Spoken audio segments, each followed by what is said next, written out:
November 5th, 2003, all doubt of Ridgway's guilt was erased. He pleaded guilty to the murders of 48 women.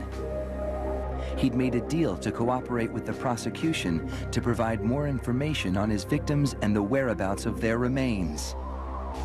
In doing so, he avoided a trial and possible death penalty. Mr. Ridgway, how do you plead to the charge of aggravated murder in the first degree as charged in count 1 for the death of Wendy Lee Caulfield? Guilty.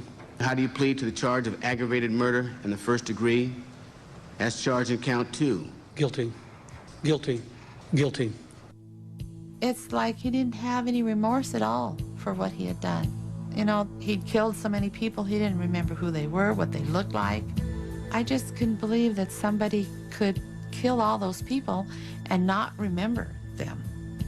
Neither could the angry relatives of his victims, who were invited to speak in court when Ridgway was sentenced to life without parole on December 18th, 2003. You had said your memory, when it comes to all of the women you took, was gone. Our memory is not. In your words, you said that they didn't mean anything to you, but she meant everything to us. She was a mother, she was a wife, she was a sister, and we miss her. Gary Ridgway sat there stone-faced as victims' relatives damned him and mocked him. He's an animal. I wish for him to have a long, suffering, cruel death. He's gonna go to hell, and that's where he belongs.